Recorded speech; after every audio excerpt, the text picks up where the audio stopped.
ఏంటి ఏంటి నాకు ఈ మానసిక వేదన? ఎందుకు నన్ను టార్చర్ చేస్తున్నారు? అంటే నేను మాట్లాడానని కదా టార్చర్ చేస్తున్నారు? నేను మాట్లాడకూడదా? ప్రజల గురించి మాట్లాడకూడదా? మాట్లాడితే టార్చర్ చేస్తారా?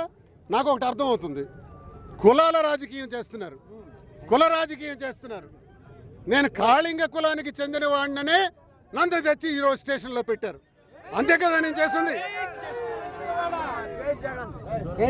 కళింగ కులంలో గట్టిగా మాట్లాడుతున్న లీడర్, ఈ కళింగ కులానికి చెందిన వాళ్ళందరినీ జిల్లాలు దాటించి ట్రాన్స్ఫర్లు చేసేసాం.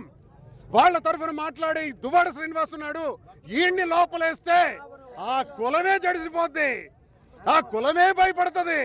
కులం మీద టార్గెట్ చేయొచ్చని చేసిన టార్గెట్ ఇది. ఉదాహరణకి మనకి ఈ మధ్యన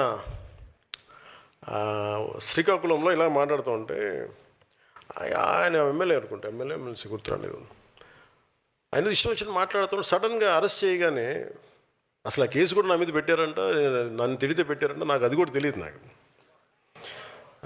ఏదో ఒకట్లే పేర్లు నేను అనేది వ్యక్తిని చెప్పట్లా. నాకు చెప్పాను కదా, వ్యక్తితో పెద్ద సంబంధం. నాకు నిజంగా చాలామంది తిడుతున్నారు, నాకు చూస్తాను. నాకు ఎంత ఇమ్యూనిటీ వచ్చేసిందంటే భగవంతుడి దయ వల్ల.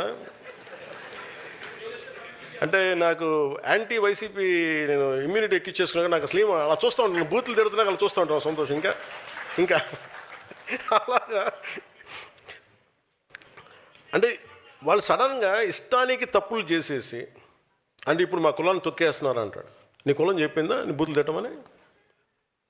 నీ కులంలో ఉన్న ఏం మాత్రం సెన్సిబుల్ ఉన్న ఒక మహిళను అడుగు, ఒక యువతిని అడుగు, ఒక యువకుడిని అడుగు, ఒక అనుభవం పెద్ద ఆయన అడుగు. నేను బూతులు తిడతానండి, మళ్ళీ నన్ను జైల్లో పెడితే, పోస్టులో పెడితే నేను నా కులాన్ని వాడేస్తాను చెప్పు. ఏం మాట్లాడుతున్నారా మీరంతా? జనసేన కులాల ప్రాతిపదికన రాజకీయం చేయదా? కానీ మీరు చేసిన తప్పులు చేస్తున్న మటుకు నేను చెప్తున్నా, మా వాళ్ళు ఎంత మాట్లాడతారో, మా నాయకులు కానీ మీరు కానీ ఎంత చేస్తారో నాకు తెలియదు. కానీ నేనైతే తప్పు మీరు ఇష్టం వచ్చినట్టు బూతులు తిట్టేసి క్రైములు చేసి కులాలు వెనక దాక్కుంటే నేను మటుకు దానికి బలంగా ఖండిస్తాను. అంతవరకు నాకు ఆ భయాలు లేవు నాకు.